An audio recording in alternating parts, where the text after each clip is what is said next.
Hi, everybody. Hi, everybody in YouTube land and Facebook land and everybody who is home today. I know we just heard another month stay in quarantine. Mm, boy, if the astronauts had to stay in quarantine for this long, they would really go crazy, wouldn't they? Well, we still gotta stay in our home to wait for the virus to pass. I guess we have to make the best while this time that has to pass. So I'm here to say hi to everybody. I wasn't out for 2 days because I was busy cleaning things up, and I tell you, Florida's heat got to me. It was so hot. I was like, I wanted to do something, but I was so hot. I just had to, I just had to cool off somehow the best way I can. You can't really go out in the swimming pool. You can't go to the beach. Uh, I want to go swimming. I bet everybody else wants to go swimming too. Mm, okay, I guess we just have to wait a little longer. Hopefully, this thing passes before the summer passes. Until then, I'm here to tell you some more stuff. Oh, look, my friend is on. Jason, hello, it's me, Auntie. Hi. Oh, by the way, that reminds me. Let me give a shout out to my other friends that were on the last video I did. Josh White, I say hi. You did. I like your comments on my boys and everything. And you got and that little guy Christopher White who had the little Saturn V rocket of the Apollo. Blast off, heads up, as they say. And this is my Apollo 13 guys. Hi, Jason. How you like these guys over here? I made these animated stand-ups I made of my Apollo 13 astronauts that I like. um, and Ice Light Blue. I think I got you right. Yay. I want to give heads up to you. Wait, Ice Light Blue is, yeah. And then uh, Adrian with the rock. I think it's Adrian with the rocket. I made a mistake. I wrote this cockeye. I'm dyslexic, so I do things backwards. I apologize. I'm sorry. Let's see who's behind me. Jason, I just told you these are the Apollo 13 astronauts. Do you remember the moon mission of Apollo 13? They're the ones that went into space. There was a third moon mission, and they had an accident. The Silver Small drove here that Jack Swaggett's holding. It blew up, had an oxygen tank explosion, and the moon mission had to become a rescue mission. And instead of it becoming a moon mission, it had to become a rescue mission, and that was the most out of this world rescue mission in history. By the way, this is the magazine of Apollo 13. This is a new one. This is so you can see the picture a lot better. This is the new one that I got afterwards, and then some people when I was young, some friends gave me these. Some of the pictures they saved the cover for me. So you can get a better look at what he looks like. See, there's Jack Swagger. Look at Jack Swagger. See that expression on his face?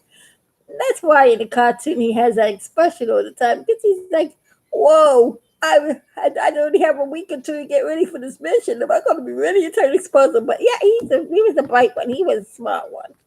And then of course this is Jim Lovell, and this is Fred Hayes. For those that don't know, like you, Jason, that's who they are. This is Jack Swaggart, which is in my cartoons. If you see my cartoons on my channel, he's the Mr. Big Stuff, the astronaut that I always gets bounced around over in some of the shows with the Foggy movies.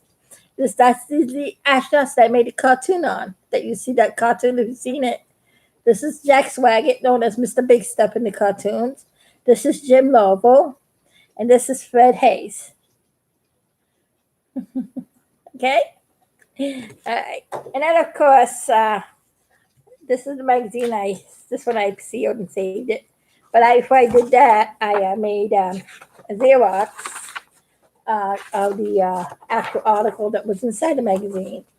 So this was the whole mission. I show you some pictures that was in that magazine. And here's what they had to do: that free. Let's see, what's here, Billy? Yeah, the free return trip around the moon.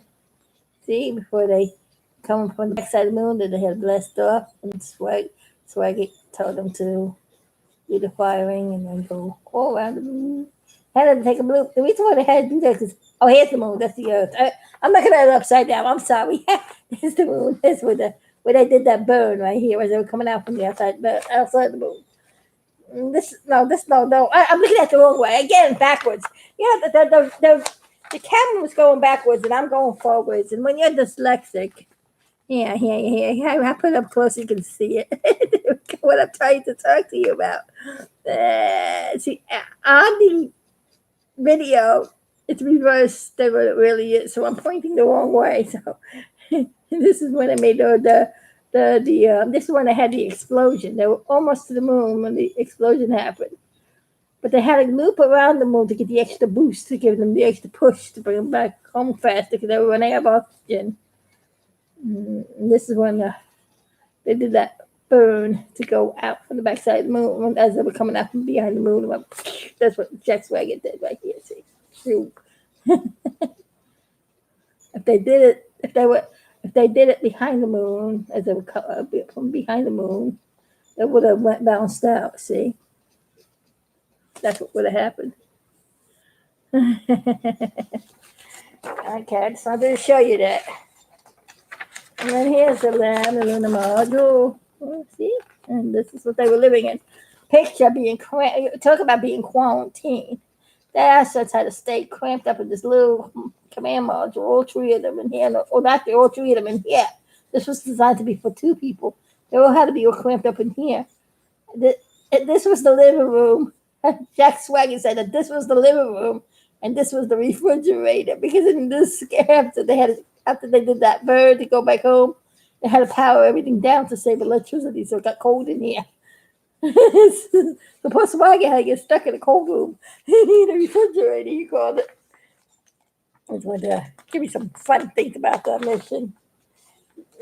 This is what the side panel looks like on one that's before an explosion. There was these oxygen tanks that exploded on the command module. And this is when they were getting rescued, getting home. It wasn't much so much rescue when they were getting home, and then there's the wives there, the family there. That's Tracy. Yeah, it's more clear now. Tried to get the show up good. I hope you got to see it. I don't want to shake it too much. Some people on the videos when they show me stuff, some people that do videos and they get the phone in their hand and try to record something, they will show something like this and they go like that. Show it like this and they go like, and I'm like, what are you trying to show me? You got to show it like this. This is when the president, we're talking to the president, and then talk about it and leave it up there long enough so some people can figure out what the picture is. And then after you finish talking about it, take it away. That's what you should do it, right? Okay. And it was just a nice mission. They were all home and everybody was happy and all united with their families and friends, and all the team it was a big celebration. When we get over this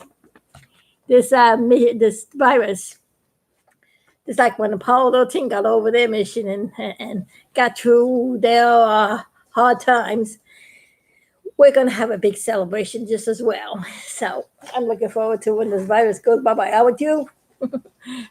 Jason says, me too. Let's see. I love your rocket fire explosion dolls. Oh, thank you. That is, who is that? Something. Oh, go to rat. Why you want to be called a rat? I think you're a good person. You should be a rat. I'm sure you're a good person.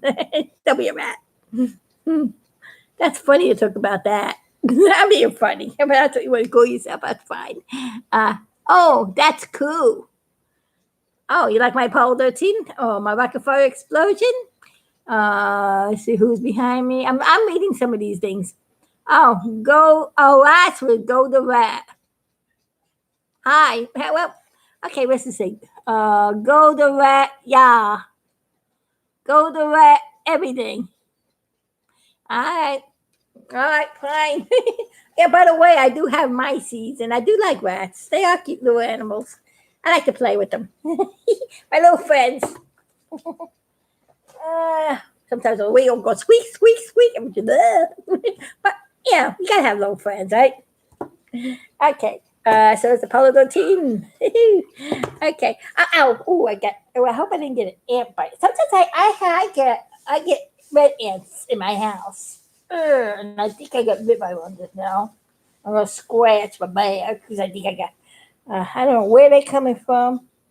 I've been cleaning and moving things around, so maybe that's why I have the door wide open. About the door wide open. My screen wide open to get some cool air in here. And because it's hot, no, it was okay. Yes, yeah, I showed you that. See, let me show you again. There you go. It's the big stuff. The big stuff, the Jimmy Boy and the Haze. And now we're going to get into some fun about a cartoon. Let's see. What do I... Oh, okay. I got to tell you something. I told you in my other video that I got to meet two of the Apollo 13 astronauts. And boy, were they fun. I mean, I was a beautiful day. I had a wonderful day when that happened. I got to meet Jim Lovell. This is Jim Lovell. I met him in person. And Jim Lovell. And I met uh, Fred Hayes. These are nice pictures I got. Fred Hayes was such a nice astronaut when I met him. I met him and I told him about the cartoon. Now, I sent the two astronauts a copy of the Apollo 13 cartoon, and they liked it a lot. And I got a letter from Jim, and I got to see where I put that. I hope I have it close to me because I want to read it. If not in this video, I'll read it in the next one. But when I met him in person, I asked Fred Hayes if he had any pictures of Apollo 13. I'm a big follower of it. And he was so kind. He gave me a bunch of pictures of this, a bunch of copies of this of himself, and also the picture of him with Kim Manley, the astronaut of Jack Swagget. This is what true Kim Manley is, and Jim Lovell. And not only that, he also gave me. Let's see what he gave me. He made my day. Let's see, well, not that one. That's what he gave me in this. He gave me a couple of each, which is wonderful. He liked my cartoon, so he knows I don't know. Did he give me one of these? No, these. I think he gave me this one. I don't know. I think he gave me this picture of Jack Swagger, if I'm not mistaken. I don't remember if he gave me this or I bought this one. So I was looking over for a Jack Swagger picture, and here he is, Mr. Big Stuff. The last minute being the astronaut. He's like so happy ear to ear here. It's a far cry from this expression, don't you think? All right, I'm gonna share that with you. Here's when I met Jim Lovell in person. He gave me this picture and autographed it. See, this is when I met him in person. He autographed it. Or is this the one when I gave him the copy of the Apollo 13 movie and he sent me this autographed picture? It's one of the two. I think that's this he sent me to the mail when I sent him the Apollo 13 movie that I have on YouTube. It's Apollo 13, The Legacy Lives On. 1 out of 6 parts. If you want to see the whole movie, just look on my YouTube channel, RG Jubilee, and you'll find it. Just look for Apollo 13 from RG Jubilee. 1 out of 6 parts. It was 6 parts. I had to break it apart. Maybe during the anniversary, I'm going to try to see if I can upload the full movie without no parts broken apart. I'm going to try to upload all the movies without being in sections. Maybe that will work better. You know what I mean? It always work better that way. Then, of course, when I met Fred Hayes, he autographed this picture for me in person. And this is his autograph. And that was the one with Kim Manley. Yep. And let's see what else do I have. Yeah. Oh, oh, and that when I told NASA I went to when I first started making the cartoon, they had NASA had a special. I was in New York. I was in Florida. I was making the Apollo 13 cartoon, and they didn't have anything on Apollo 13, so I wrote to NASA and asked if I can. I heard about a NASA lending library, and they sent me out. Um, yeah, they had a thing. I could pick out certain videos and movies of Apollo 13 to help me make the movie, so I get all the information and all I needed. And they gave me the permission to use the footage as long as I say courtesy of NASA in the movie, in which I did at the end of the movie. And then, of course, make sure I return the videos back. And they said I can make copies of them and all, and everything. But I can't make copies to sell. So I buy by their rules, and they buy by their rules, and it was wonderful. And they also sent me this picture of Apollo 13 all together with Jack Swagger in the middle. Ain't that beautiful picture? I like that one.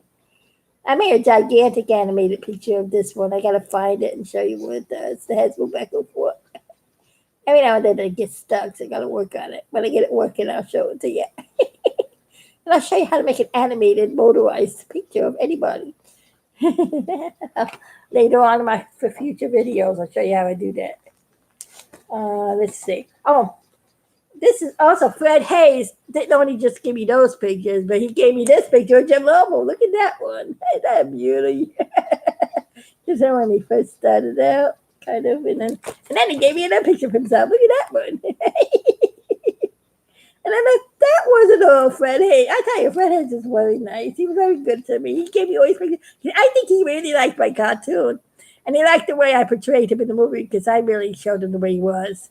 Because I think he got very probably upset the way Hollywood did their movie. They had him out to be a glutton. They had him out to be just lazy. They made him to be, I don't know. They made him out to be, I don't know, he was nasty in the movie, the way they portrayed him. They didn't make him out to be the haze he was. A little stinking. He's always like the compressor. He was a stinky. He was a comedy act, kind of. Just like my cartoon. That's why I made a comedy on Apollo 13, because I didn't do it. They really were funny. If you look at the original videos, you will see this guy got a kick out. Driving the other two astronauts crazy with the compressed hatch. Every time he flipped the switch, they jumped up and down. Now, little did they know that there was going to be a big when the explosion happened, and everybody looked at Hayes first when that happened, especially Jack Swaggart. Okay, Hayes, fooling around again. I thought you were asleep. Yeah, see, he has a smile like him. He knows he's a stinker. Look at he also gave me this picture too. Look at that face. I think he gave me this picture. Did he give me this picture or did I buy this picture? I don't know. Oh, I know. I think I don't know. All I know is I got this picture and that expression on his face tells it all. Now, with a face like that, you know he's got something up his sleeve. Yeah. And let's see. And I got to show you when I met him in person. Here I am with my friend Hayes. Let me take the plastic up so you can see better.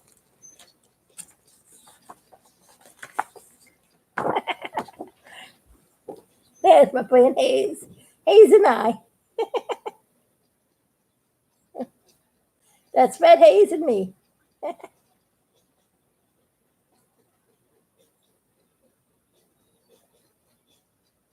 I got a glare on it. Let me see if I can get it better.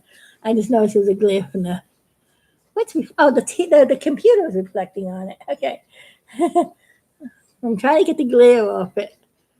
I hope you can see it better. I'm trying to get that glare off. There we go. There we go. But I gotta get the face better. Okay, there we go.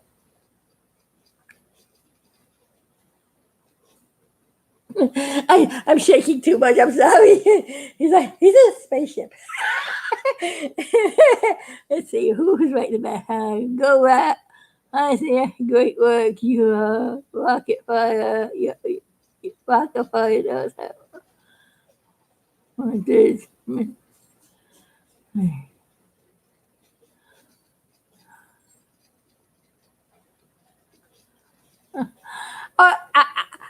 Go. I'm gonna later on in some future videos, after I do my Apollo 13 things, I'm going on because it's coming to the 50th year anniversary of the Apollo 13 astronauts and my making of my animated cartoon. Matter of fact, this is the alignment, the first cartoon I did on big stuff, and then I made it edited it into a movie. Now remember, these things called VHSs. I'll tell you a little bit more about that, and I'm going to tell you what the story is. Like I'll lay out in pictures. I'm going to do a brief outline of this movie soon and show you it. But when I made the Apollo 13, the legacy lives on. This is the video of the Apollo 13 legacy lives on. This is the actual video I made, and this is the actual video I gave to Jim Lovell and Fred Hayes. And then in the back, of course, is this what I read the other day. I'll read it again for those who didn't see the first one. This is the third moon mission on their way to the moon. Astronauts Lovell, Swaggart, and Hayes were peacefully cruising toward the moon. Then, on April 13th, 1970, when they were halfway between Earth and Moon, it happened. An explosion. This changed their plans, and instead of it being a moon mission, it became a historic rescue mission. This cartoon is a comedy based on this true story. The reason why I made it a comedy because, actually, I was making this movie way 1970, had this in the works since way back 1970 when I first designed the cartoon, before the Hollywood movie came out. And I always kept saying, when Apollo 13 finished their mission, and they always made movies on things. They made a movie called Right Stuff shortly after. That was another funny thing too. I go over that. If you play my other video back, you'll see why I call Jack Swaggart Big Stuff. I don't want to go over through the whole story again. You'll find why his name is Big Stuff in the cartoon. I'll briefly say it fast. He was a little bit too big. He was the biggest astronaut to ever go in those small little command modules. These little tiny. He wasn't really designed to go to the lab originally. He had to cramp himself in there. He was too big for that. If you imagine 3 people inside the lab that was designed for 2 people, but 1/3 person was tall. It wasn't designed for his height. He had to kind of squish it in the middle, sit like this, and the other 2 was. He must have been so close together like that. Well, that's what the poor boys had to go through. But if he was 1 inch too big, he would have never made it. He was the tallest astronaut. So they used to joke around and go, "Hey, here comes Big Jack." He got the name Big for that. And when Kim Allen got exposed to the German measles and he had to be replaced for the last minute before the mission, he had the right stuff. Plus he wrote the book of what to do when things go wrong. What better person to be on this mission, not knowing that there was going to be explosion, but the Lord knew. The Lord made it to be possible that he was there because he knew what to do. And the movie didn't show that, but it was Jack Swaggart's wisdom that the Lord gave Jack Swagart. The Lord gave Jack Swagart that wisdom that helped mission control down system. Kim Manley was working all the controls to see if all the things they radioed up. And the one little decision that Jack Swaggart made is really what saved the day. It got them home earlier and just in time before everything ran out. And I tell you one thing, it's wonderful. I'm trying to find my plastic that this other picture was in. I don't know where it went. Okay, I have a whole bunch of pictures here. I gotta put them someplace. Hold a second. My astronauties. I don't want them to go. So I gotta have to put these over here for now. I'll put them in order later. Okay, there's a lot of pictures there.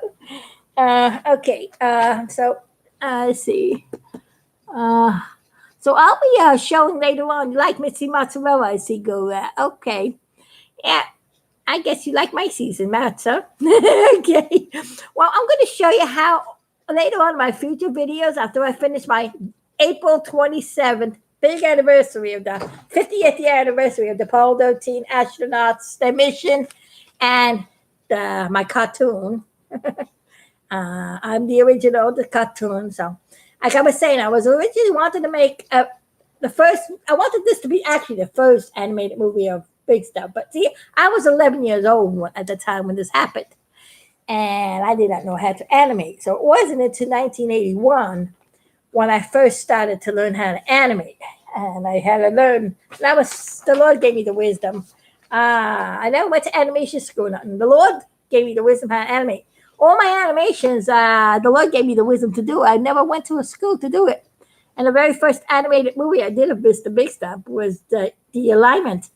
And that was in 1981. So the Apollo 13 astronaut cartoon had to wait 11 years before I was fully able to animate them. Because I had to learn how to animate. And I was 11 years old when I first created the cartoon. So I was, let's see, I was 11. I was 22 years, yeah, when I first started to animate. So I learned how to animate when I was 22 years old. So I got to show you why it doesn't time. But all that time between the time I made this movie and the time of the mission, my main goal was really to make an animated cartoon on the real mission. But I didn't have enough information. I only had just one magazine at that time. And I needed more information, and I didn't know where to get it. And I lived in New York. I didn't live in Florida then, so I wasn't easy access to get things out of Apollo 13. And as the years went by, nobody talked about it. And then they came out with the movie The Right Stuff. That's what made me laugh. Because I could, where did the stuff come from? Yeah, I said the right stuff. Yeah, that's right. And he was the tall astronaut, and he had the right stuff. And guess what I found out later on? When I first got the picture, I couldn't read Swaggett's name right, and I used to pronounce it Swag, and I used to tease. I used to say, "Oh, Swig Swag," as a joke, and found out that they used to nickname him that, and they used to call him Big Swag. So yeah, it's very funny how that works out. The Lord is good, Lord show you those things funny that way, And then later on, as 1995 came around, not 95, Jim Lovell wrote the book Lost Moon. That's when I met Jim Lovell in person. And the book Lost Moon came out. I was in the middle of, I said, this is what happened. In 1994, after I finished the Alignment series, because when I started from 81, it was 1994. I finished the last Alignment series from 81 to 94. I was working on the Alignment series. I mean, 3 big long movies of the Apollo 13 astronauts, which I'm going to show some scenes. I'm going to show you the first story layout, and then I'm going to show you some scenes. I have to re-edit them because I got songs and music in it that YouTube may give me a hard time with. That's why I didn't put up the Alignment series online yet. These were never put online yet. I'm going to try to do them live, and I've got to re-edit them. Let me see. Rocket Fire Fan. What are those trophies for? Oh, the trophies in the back? Oh, you notice some of that back there? Oh, those are my awards I won. I used to do art shows outside. Later on, I'm going to show you. I have animatronic dolls of the Apollo 13 astronauts. I just tried to dig them out of the room and have them perform a show. That's why I'm getting ready for the big anniversary of Apollo 13. I used to do shows in the park, outdoors in the park where I used to live, and it was an art show. So I used to do all my artwork. I showed my animated movies of the Apollo 13 cartoons I made, and then I played the cartoon was animated, and then I played a cartoon, and I synchronized the animated dolls and synchronization to the scenes of the cartoon. So the dolls are actually like they're talking out the story as you're watching the story, and that's where I won all the awards for animation, photography, and creativity and crafts. So those are all my awards I won through the years. Try to have Hey, I have a question for you. That's what Jason said. Okay, Jason, what's the question? I'll answer it.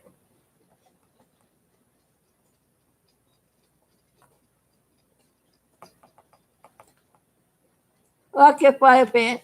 Get get away, children. What's that say? I don't know what you said. Children. Ag. I don't know what that says. I'm sorry. If it's a negative word, I don't want to say it because I don't like that. Jason, it's not a question. Okay, then tell me what you want. I'll tell you.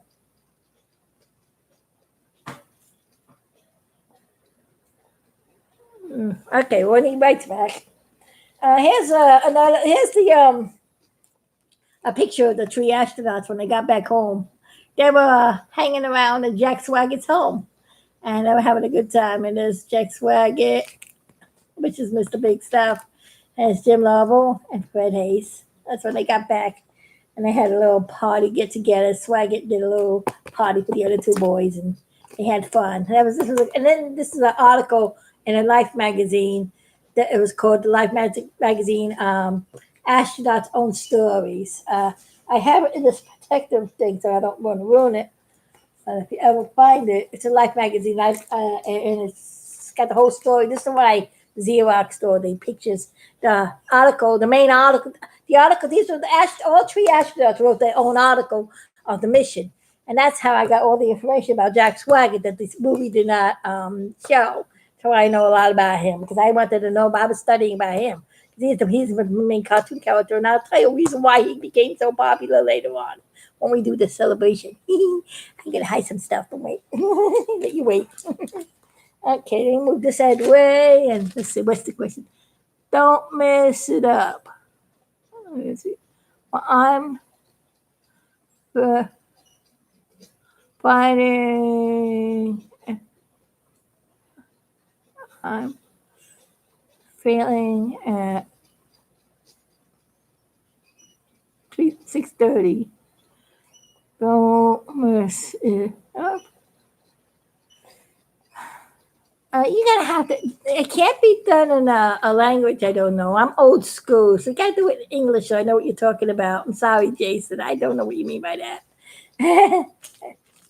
Okay. I don't know the lingo, the new kind of lingo. I am old school. I'm sorry. I'm as old as the Apollo 13. I go back to way back when. I'm sorry. This is another book I got on I got all kinds of books on Apollo 13. So you know that this is the whole mission, and it tells you word for word everything about the mission. This is the kind of book you should get if you really want to know about Apollo 13. And of course, Jim Lovell's Lost Spoon. The book's all the way over there. I can't really reach it from where I am, but I'm going to be working. I'm trying to work on a movie.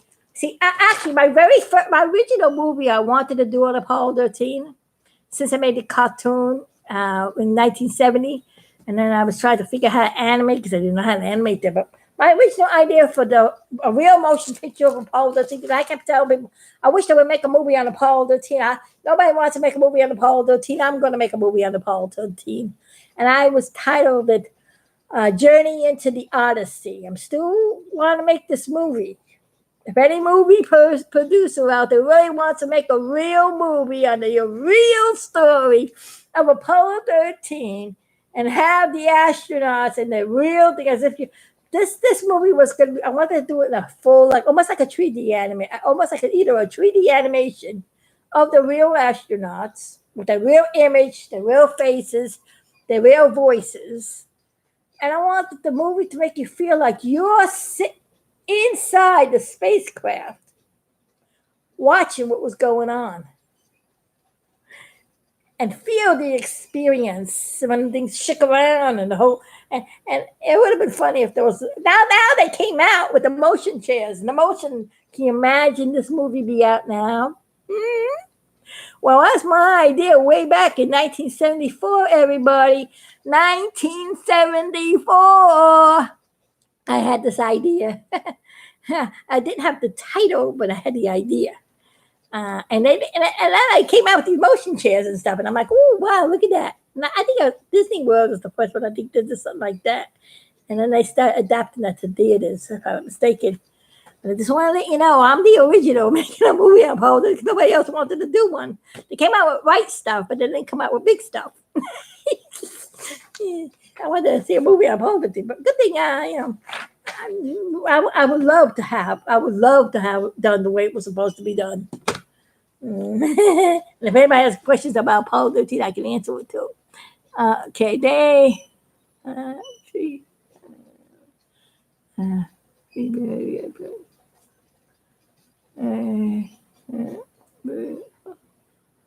fishing, filming at 3:30, I think. Okay, I'll be doing these things after. I can't wait to see. I'm trying to do this fast because it's almost dinner time for me, and I got a lot of things to do, so I figured I'd squeeze some time out. I want to get into something fast. I'm going to try to move some stuff away. Everybody, I want to show you. Remember the little alien I called Embryo in the Big Stuff cartoons? When I first made the Big Stuff cartoon, it was just Mr. Big Stuff, and then there was an alien. I was 11 years old now. As the mission was happening, I did not understand why there was an explosion, what caused the explosion. I heard people speculating, well, maybe the spacecraft got hit by a meteor. So I thought a meteor, hit their spacecraft originally that caused the explosion. I didn't know, I was a kid, 11 years old. And then I thought of I made up a story. The very first Big Stuff story was that the explosion happened because of a meteor hitting the spacecraft. But a meteor wasn't a meteor. It was an alien spaceship. Something like little Yoda, baby Yoda from the Mandalorian. I can't pronounce the word with my teeth. Mandalorian. I know the word, I just can't pronounce it. Mandalorian. It's very hard to pronounce when you don't got top teeth. Mandalorian. You know what I mean. So it was like a little pod, and it crashed into the spaceship, and it had this little alien called Embryo, and it was a baby alien. The planet was in danger of being blowing up, and the mother alien wanted to save her baby, so she aimed it towards Earth. But at the same moment, the Apollo T was coming, and it was that's what I thought. Because I heard him say meteor showers, I didn't think it was an alien, but I was a kid, so you know how kids are, they imagination. Don't forget, I was 11 years old and this is way before. And that's why I said as soon as I get a picture with these astronauts, look like I want to make a cartoon on them. And I didn't have any pictures on them. I just thought he said it was on the TV when I saw them. I said, and they were a lot of fun. And at that time, I didn't have the technology to take pictures and all that stuff, so I had to wait to find pictures. But when I first started getting things, so when this alien came aboard, he snuck in. He helped fix the spaceship so that the boys could get back home again. That's how my first cartoon was. And the astronauts didn't know that the alien was on board. So the little alien snuck in one of Big Stuff's bags that was aboard the ship, or souvenirs that he had on it that was going to put on the moon. And he stuck inside the bag, hid in there until they got back home. And because the astronauts, of course, at this time, they didn't go to the moon, they didn't really get quarantined. They got physically checked and everything. That's how I had the story. And then as Big Stuff got home, he noticed the little alien got out of the bag. And he started walking around the house. And then Biggie saw things moving around and go, huh? Am I seeing things? He was like hallucinating because after that long trip, getting up and not sleeping, he saw his flower pots moving around. He put a peanut butter jelly sandwich on top of the table and walked away and it was gone. And he said, I kind of sworn I made a peanut butter jelly sandwich. And we had peanut butter jelly knife and everything there. So maybe I thought I was getting ready to make one. But I kind of sworn. So he makes another one, walks away to turn the TV on because he wanted to check out the news if they were going to do any articles about the Apollo 13 mission. Turns around again, his sandwich is gone. And he goes, now what is going on in here? I know I made a sandwich. It was like funny, He's looking around, and now as he sits down, if he makes a sandwich, he doesn't walk away. He brings it to the TV with him. And he's sitting down, he's looking at the TV, and he notices his plant moving around, walking He turns around and goes, oh, he turns around and stops. And he goes, because he's looking at the TV and he said, I must be hallucinating. Plants don't walk.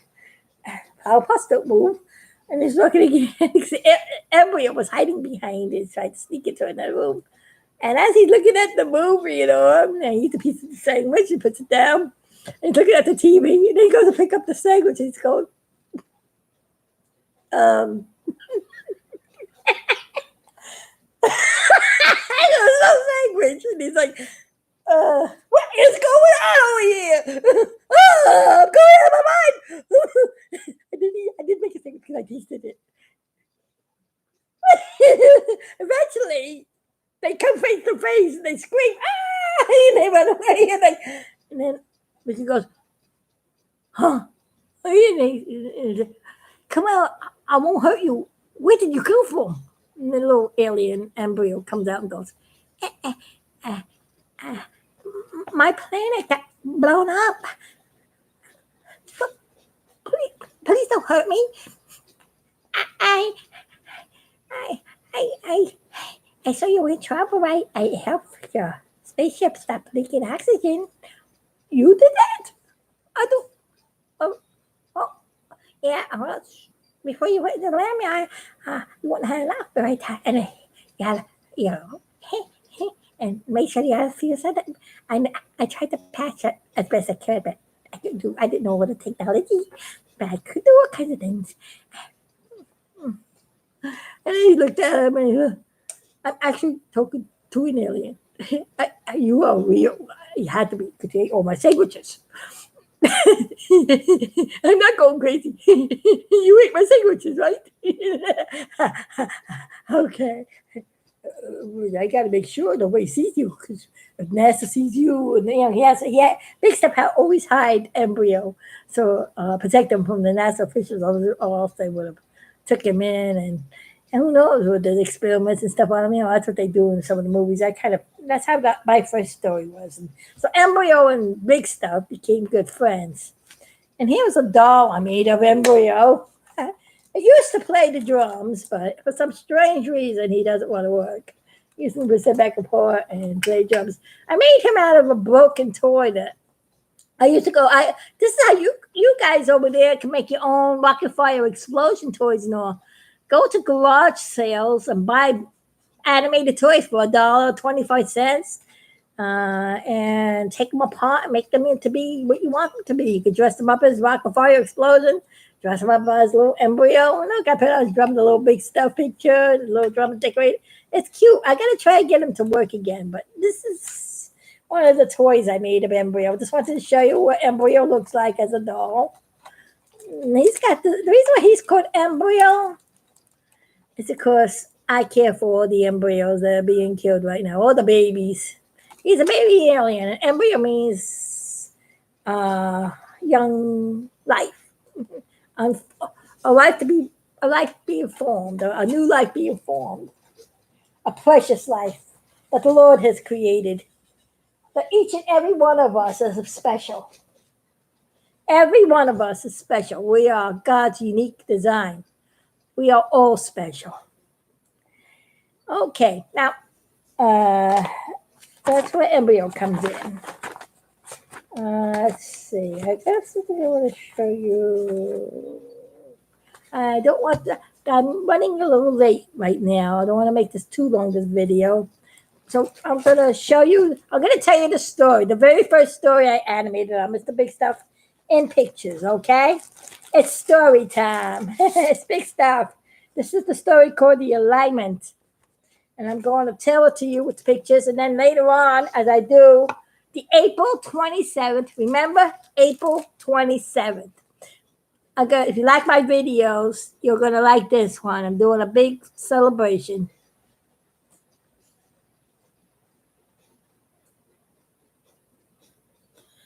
Oh, Rocket Fire fan says, I have a Pizza Time theater at home. You do? Are you the one that bought my animatronic miniature animation dolls? Are you the one that bought that set? Somebody bought the set from Aaron. I made a whole set of the miniature animated Rocket Fire explosion dolls. And I made a whole set of them, the whole entire stages and everything. And no, I have real cyber optics. Wow, you made one? Oh, you know what? Why don't you upload a video that I'd like to see and send it to my RG Jubilee channel? Uh, or my Facebook. It's Rosalie Gratiano. Facebook, friend me. Let me know who you are. I know who you are. You're a Rocket Fire fan. And I like to see, or are they the real Rocket Fire band? Are they the real ones or ones that you made? Oh, they came out of the Chunky Cheese where they were made. Oh, so you got the real ones. How did you get those? I would love to have a Billy Bob. Let me know how I can get a Billy Bob. I love Billy Bob. He's fun.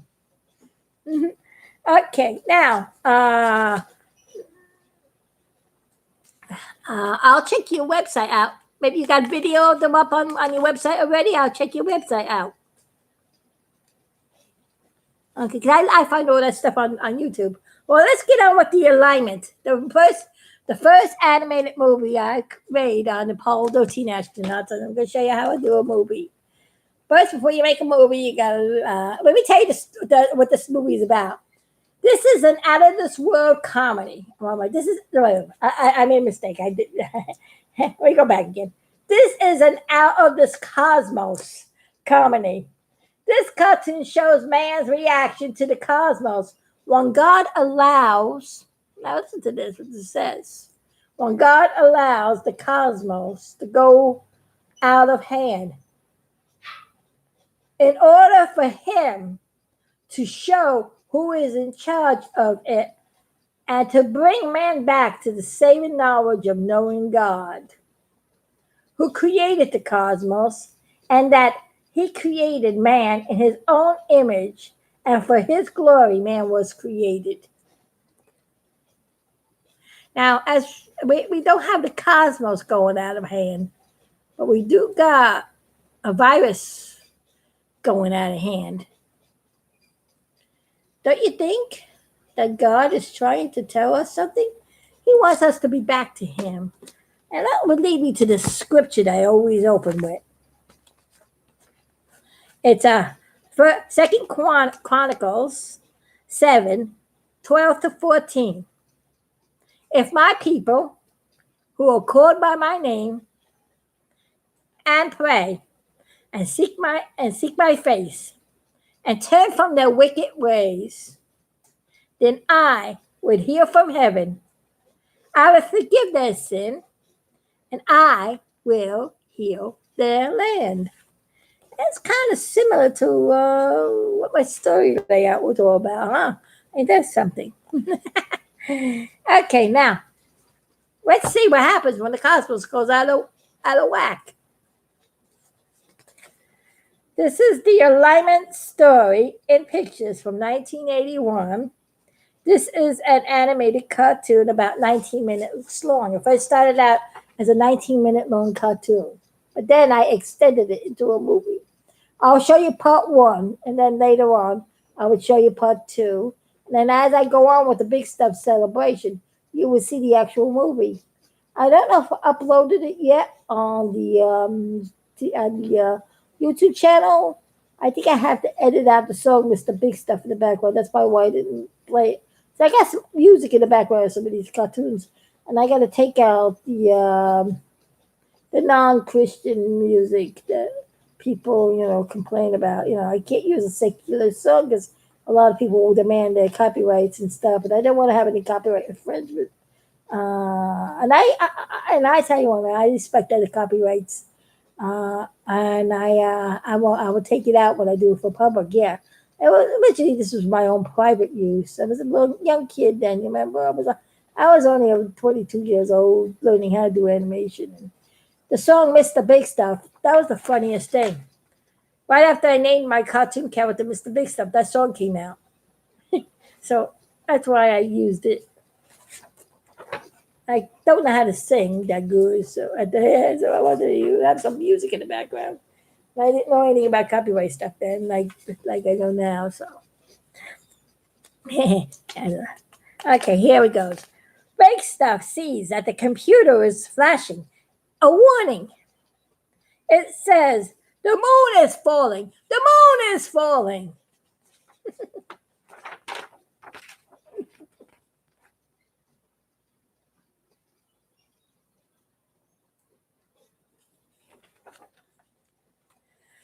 And then Big Stuff says, "The moon is falling." Biggie says, "Huh?"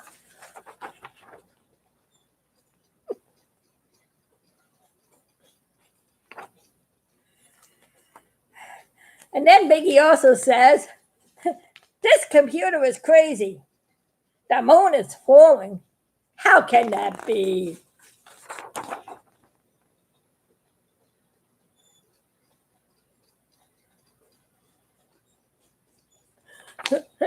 Biggie's puzzled at that moment. So he goes to the computer to see what's going on. Let me see if I can fix the problem. But he sees that the computer is right.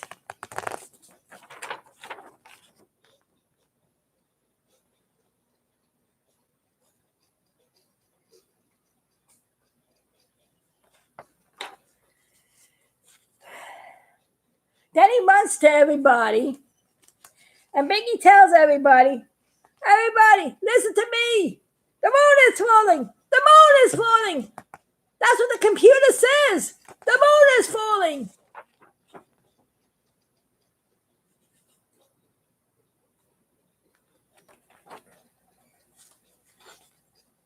He first goes to Jim, and Jim says, "Biggie, the moon is falling.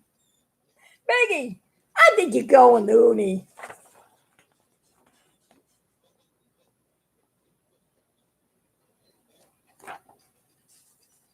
Then he tells Hayes, Fred Hayes, that is.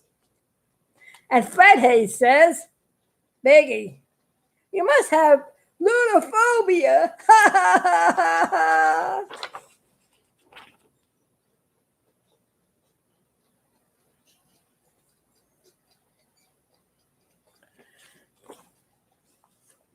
Then Biggie shows them the picture from the computer, the printout. And they both say, "That's just a picture from the spacecraft." Like saying, big deal. We see many pictures like that before.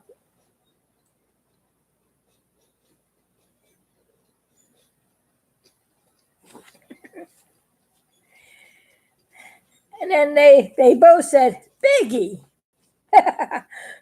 you must be watching too much TV." Jim Lobo and Fred Hayes didn't believe him. So Biggie goes to Sam, which is another character. Later on, I'll tell you about him. But Sam is another one of my cartoon characters, and he's in the show too. And then he shows the moon to Sam, who is a person outside of NASA, one of the workers. She's working at NASA. See, he's a volunteer helper at this time. He's just, helping out behind the scenes. And he shows it to Sam, and Sam doesn't believe him. Instead, he just teases him with a toy moon.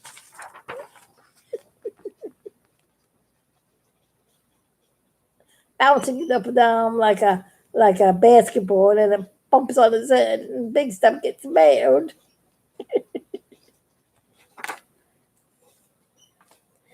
Armstrong says now here's where the Apollo 11 astronauts come. Somebody in my last video said, "Why do I do something on Apollo 11?" Yes, I did. I first made cartoons on the Apollo 11 astronauts, and I originally, on Apollo 11, there was a lot of pictures all around, and I had pictures of Apollo 11, and that's why when Apollo 13 came out, I wanted to make a cartoon on them too. So I wanted the two astronauts to be together, the successful mission and the successful rescue mission. Both go together, kind of. So he shows it to Armstrong. Armstrong was, there working at the place, And Armstrong says to Biggie, Biggie, astronauts go to the moon, not the moon come to them. You get it? Astronauts have to go to the moon, not the moon come to us. there's Armstrong's cartoon. We get a nice still on us, you can see him. And then he goes to Buzz Aldrin, and what does Buzz Aldrin say? Biggie, you're going loony.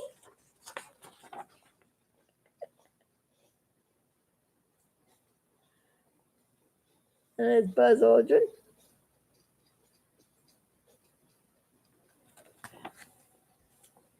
And then he tries to tell Collins, the third astronaut of Apollo 13, who was a command module pilot like him.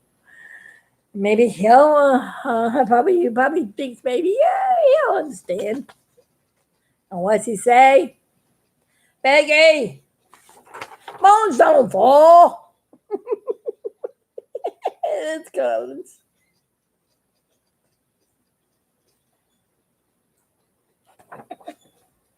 And then he goes, okay, nobody there wants to believe me. Let me tell Carl Sagan. Now everybody knows Carl Sagan. Maybe at the time it's going to show you how far back this cartoon does go. Carl Sagan had a TV series called The Cosmos, and I loved it. And I was going to college at that time, and I liked Carl Sagan. I used to look at it all the time, and I said, you know what? I'm going to stick Carl Sagan in this movie too. I made cartoon on Carl Sagan, so Carl Sagan is in the show as well. And Carl Sagan says, because he's supposed to be the planetary expert, he's the one who studies the cosmos. So he says, the moon is falling. That's impossible in the cosmos. And that was his response, and it's Carl Sagan.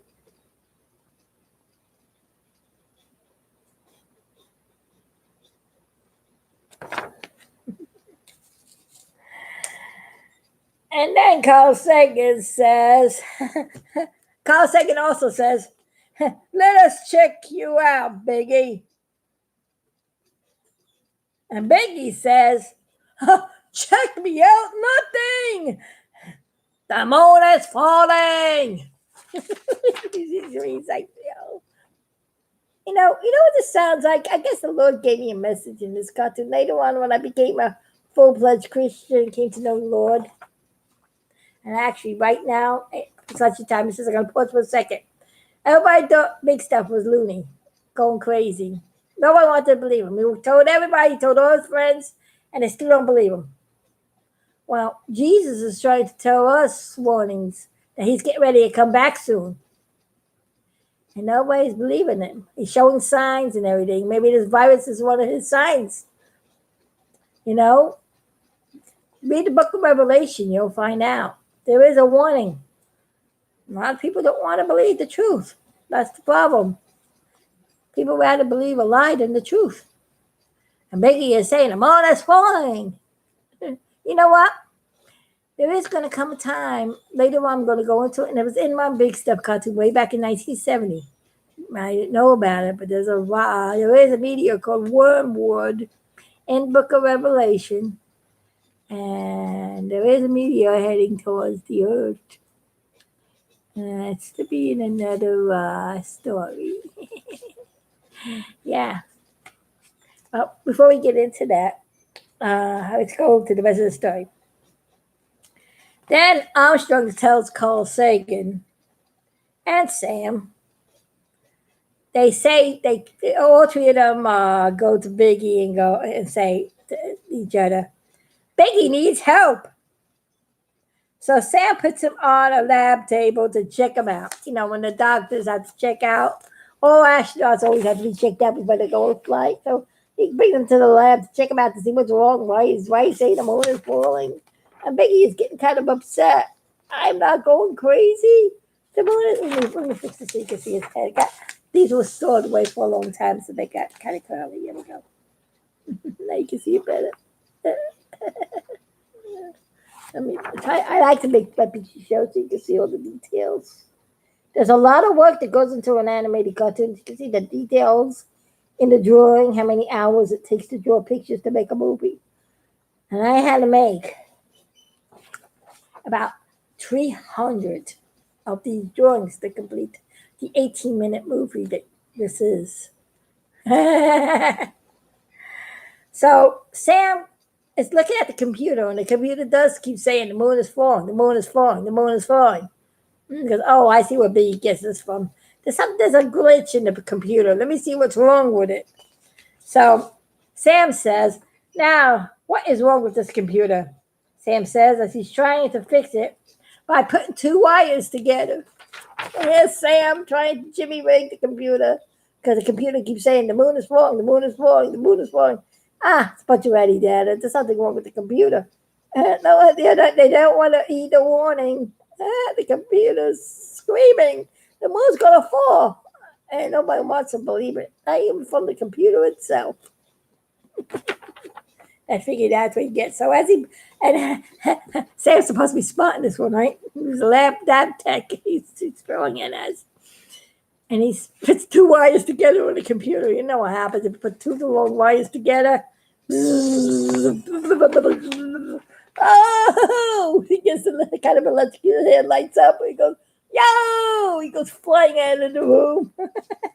Armstrong sees him yelling, yeah! And he goes flying out. And Armstrong says a famous line. He says, oh, yeah. Well, I don't have it written down on here. He goes flying out of the computer room. And Armstrong says, here it is. And Armstrong says, my people come and go so fast around here. I guess stating that Sam wasn't so bright after all. We have to get a new intern. I don't know. But they kept him. Then a solar eclipse happened. I mean, what a time for the lights to go out. We have a problem, moon's falling, and there's a solar eclipse. Well, this explains why this eclipse happened. And it wasn't even predicted. Nobody knew that eclipse was going to happen. They just came out of nowhere. Usually they know when an eclipse is going to happen ahead of time. But all of a sudden this eclipse happens. That's because the moon is falling and it's getting closer to the earth. Here it is. Then an eclipse happens because the moon is aligning with the sun and the other planets. And now the cosmos is going out of whack. See, and way back in 1981, the astronomers thought that as the planets were orbiting around the sun, all the planets were going to be lined up in a straight line. That's why the movie's called The Alignment. And the alignment of the planets, see, I have in the picture here, was the gravitational pull was to pull was going to pull Earth and all the inner planets into the sun because the gravity being strong. And when the sun orbits around and the gravity gets great, it'll go closer, closer, closer. All these planets were going to be pulled in with the gravitational. That's what they do. That's why I made this movie. I laughed because I know that's how the end was going to be because I knew about the Lord was going to say anything about this happening. But I want to make a comedy on it because, sometimes scientists always say these things and they're always wrong. So I was right. They were wrong. We're still here. It's 2020. Okay, so this is all of them looking at the eclipse. Big stuff is saying, guys, the moon is falling. Can't you see this eclipse does this happen out of nowhere?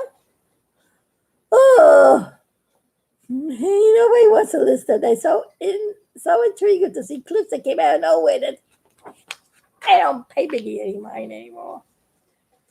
And Biggie is like angry. Oh, no, wait, listen to me. Nobody wants to believe Biggie. Here's that expression. See, that famous expression. Try to get one of the pictures. The famous horse. That's where that comes from. I don't know if you can see him, but I'm trying to get there. That's where I get that from. That's famous puss.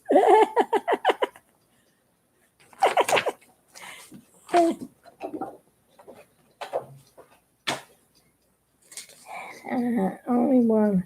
The only one that believes Biggie, believe it or not, is Paul, a little boy named Paul, which later on becomes in the series called Biggie, You're My Best Friend, where Biggie becomes good friends with this little kid, and this little kid's interested in astronauts and everything he has to say about the moon and everything. But the little boy, he's excited. You mean to tell me the moon's going to fall? And see the moon's getting bigger in the sky as you can see it. And nobody wants to believe him. Now, Carl Sagan sees that the eclipse did not move after 6 hours. Now, a total eclipse only stays total for about what is it, 15 minutes? And he's like saying, what's wrong with this eclipse already? It should have been gone by now. It's been 6 hours. And Sam was like, maybe Biggie is right, Sam is saying.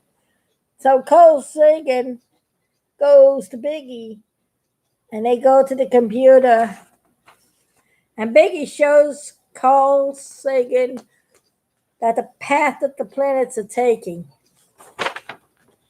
And now Biggie says, you see, Carl? Now you believe me?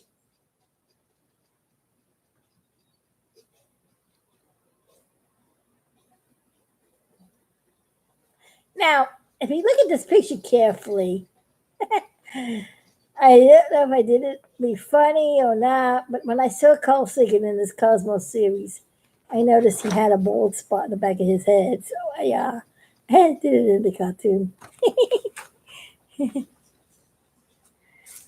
I see, I animate.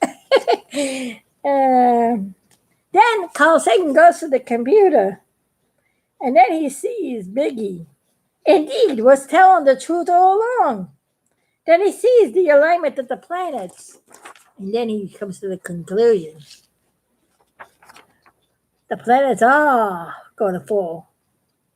He's right with the gravitational pull. And he also sees the gravitational pull of the planets pulling Earth and the inner planets into the sun. Yep, it does read out right.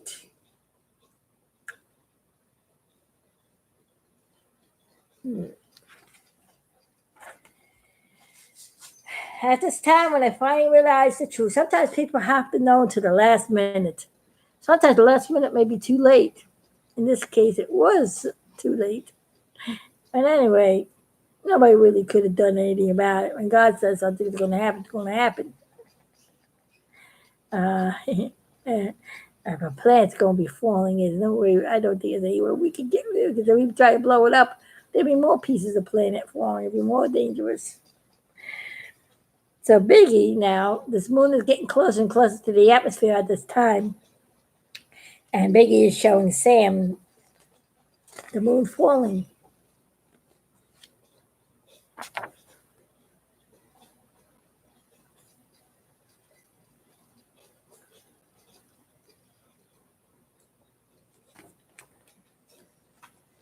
Then Biggie sees the moon is falling, and it's heading right for him. Oh no, the moon is falling, and it's heading my way. Oh!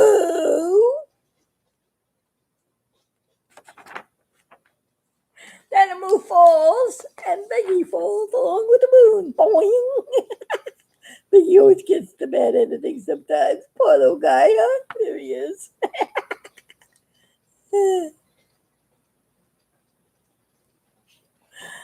And you know what? When Jesus told the warning and all, and just showed people about, he came to free people and show the truth.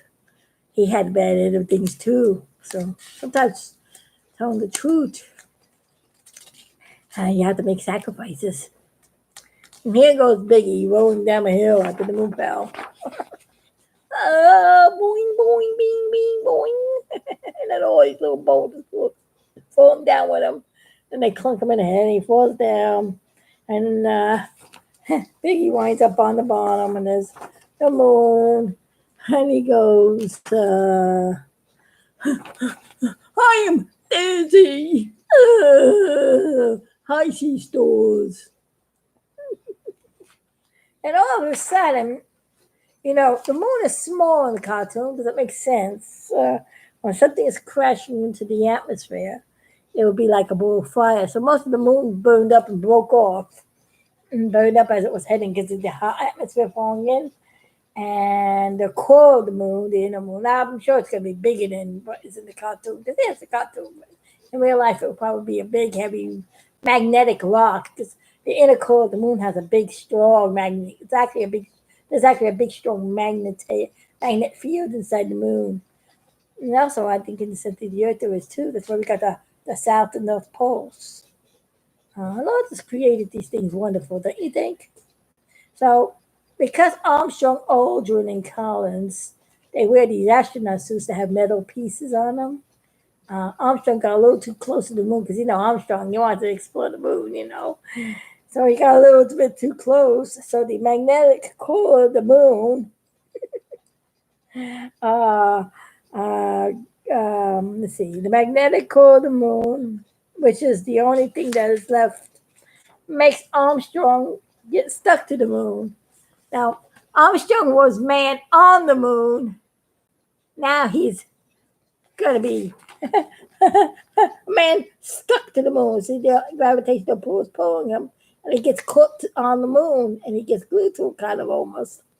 And it's so strong, and he can't get off. So everybody had to get together. All the astronauts and all, they had to pull, pull, and pull him off the moon. And went flying, and they got off the moon.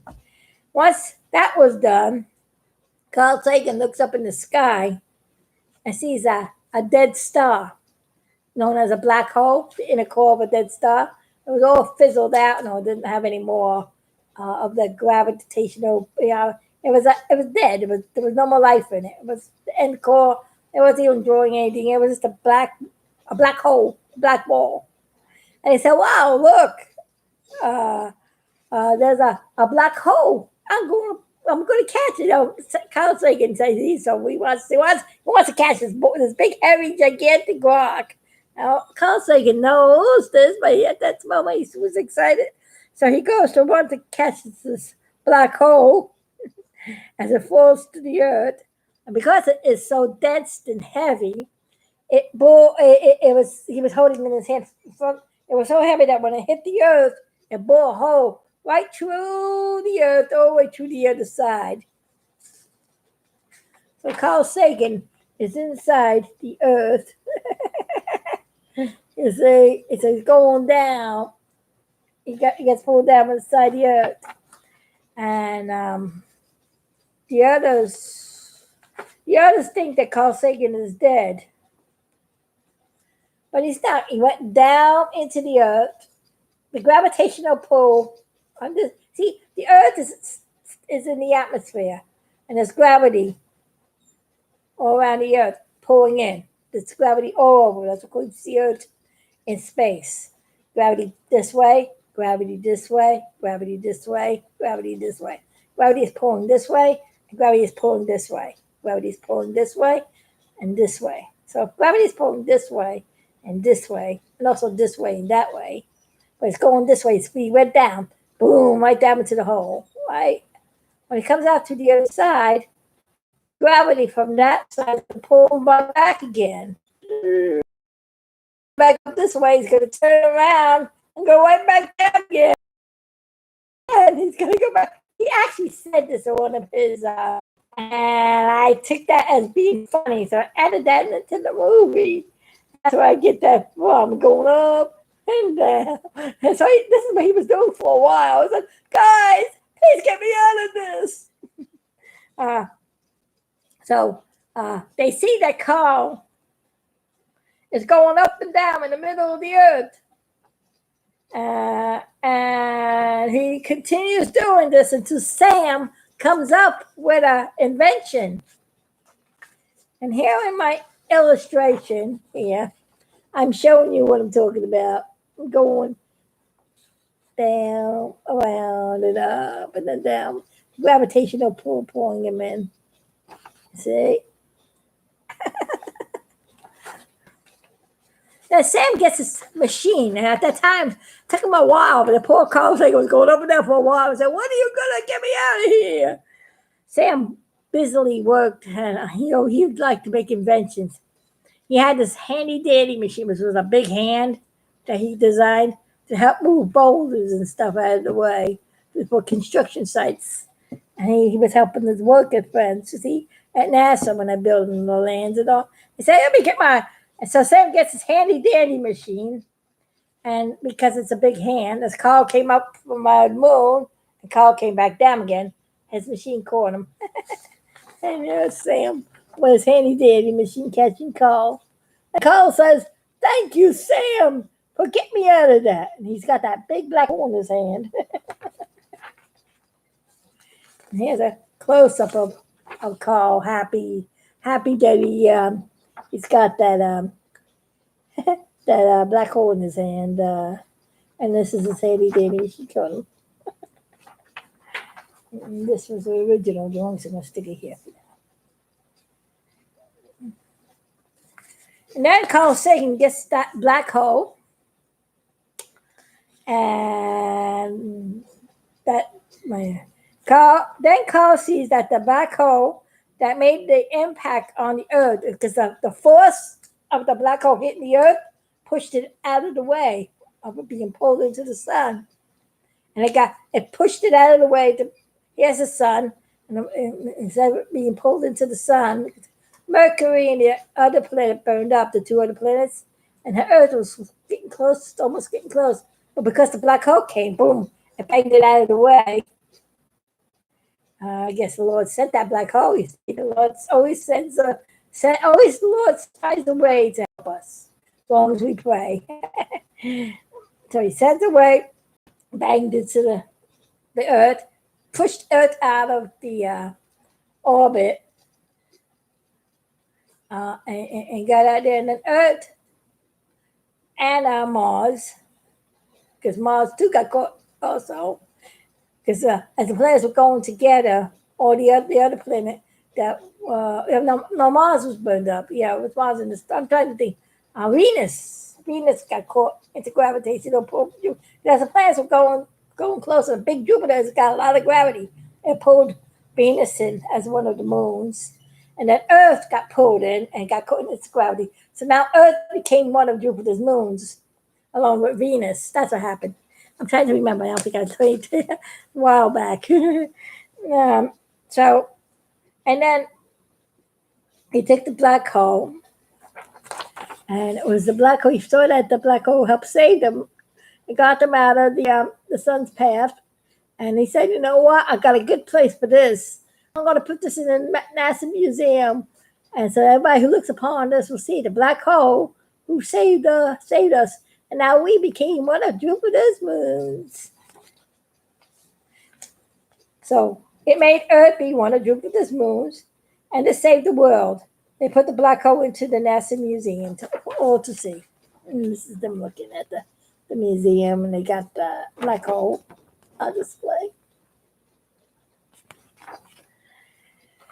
And then Carl Sagan says, Carl Sagan says, "Cosmos was not the same. We now have a new night sky to look at the end."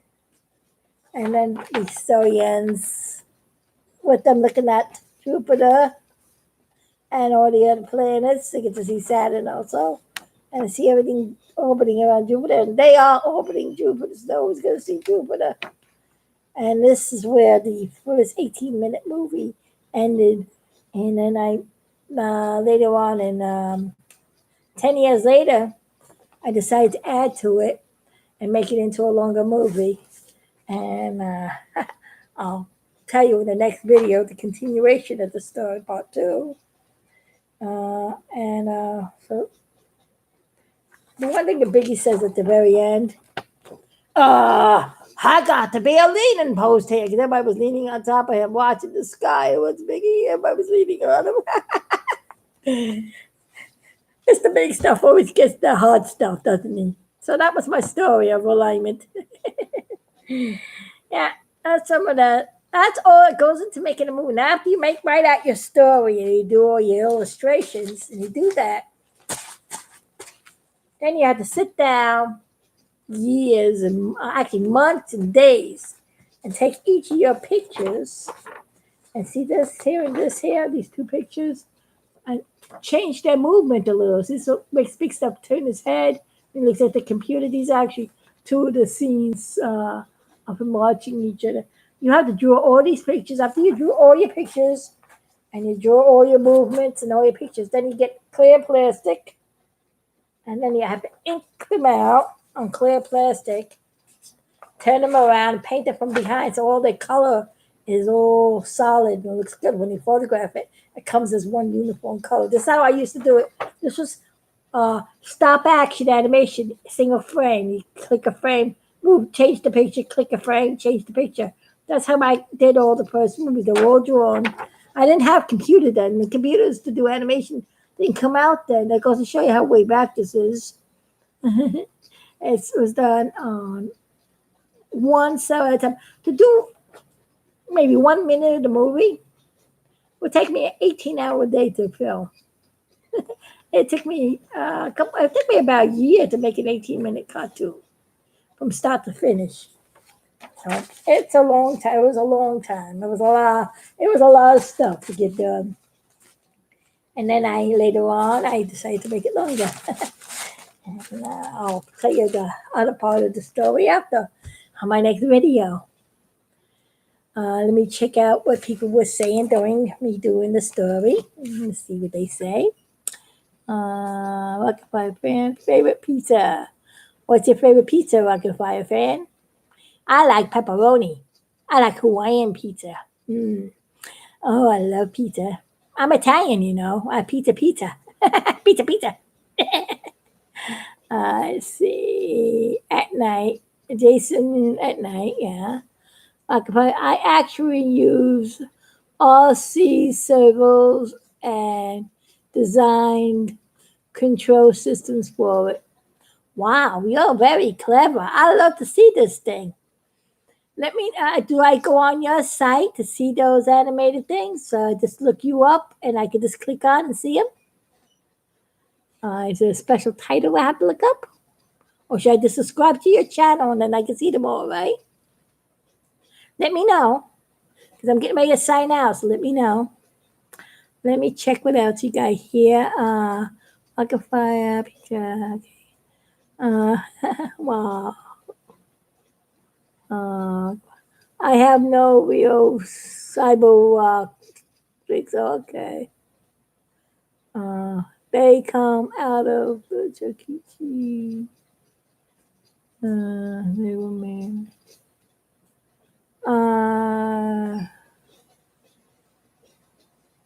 Okay. All right. Well, I'll subscribe to your channel. I think I did subscribe to you. I think I did subscribe to you because you always subscribe to me. I think I did. Did I subscribe to you? Rocket Fire fan? I think I did see those things. I would look at everything as Rocket Fire. I like looking at all the animatronics. I look at every video that has animatronics in it. And I love watching other people make animatronics too. But I think the best animatronic designer is Aaron Fisher. Yeah, he's the best one. His animatronics are better than the animatronics they got in Disney World now. Because all the real good animatronics they used to have in Disney World, not there anymore. Like the Figment, Journey into Imagination, the original ride that was 17 minutes long. Like my Apollo 13 astronaut cartoon I told you about just now. That was the best ride they ever had in Epcot. And they changed it into something stupid. Ruined the whole entire thing. And then all the newer attractions they make, they put projected faces. I don't even bother doing the animatronics. And then they just motorized. They just keep moving the same sequence of movements. They're not even animatronic. They're just mechanical, like these guys over here. They keep following the same movement. They're just electric motors. They're not even synchronized anymore. They have just a movement. And if they do have a movement, they have a control that is automatic, keeps repeating the movements. Not even, it's not like it used to be. I got disappointed the last time I went to Disney World, and I saw everything. All my favorite things weren't there anymore. So it was like, maybe the newest things they made now with the Star Wars, which I never went there since. I just don't got the money. I look at it on YouTube. Uh, and you know, and to me, it's not worth going the money for anymore. But I do want to. The only thing that would get me to go, if I ever had the money and had somebody to get me to go there, I would like to go to the Star Wars place and make the droids. I like to make the animated robot stuff. That's what I'm interested in. Yeah, I like to make one of each. That would look like fun. But other than that, that's all I. By the time I get there, they probably won't have that anymore. They're always changing that place, you know. So, you know, but I tell you one thing, Aaron, he does real good stuff. You know, his animations were more lifelike. They had more movements in them than what they do today. Today they skimp on everything, make everything easy now. Okay, so this is RG Jubilee. So I hope you're having a good day. Hope you enjoyed my video. I'm here to keep you entertained. Until the next one, I'm trying to get things done. This heat stops me from doing things, and the day goes by fast. I try to get done as much work as I can, and then sometimes I get so tired that I don't want to be on the video. So that's why you may not see me every day, because I'm trying to clean up and find stuff. I've been looking through all the stuff, trying to look for things. And the fine stuff is like I'm trying to clean all the mess you see behind me, behind these dolls. That's why I put these up here to block everything. It's really a mess back there. I gotta clean it up. I got a whole living room clean up, and it's hard, you know. But I get it done. I'm hoping they'll get everything looking good by April 22nd, 7th, April 27th, 2/7, April 27th. It's the big day, the big stuff day. Well, this is RG Jubilee saying, see you around and have a good day. And until next time, heads up into the next show. I'll see if I can come on tomorrow, maybe around the same time or a little later. It depends on when I get my work done and if I'm not too exhausted. So, all right, I'll see you around. God bless you all. Keep safe and try to keep happy. Think on good thoughts. The Lord will pull you through. Bye.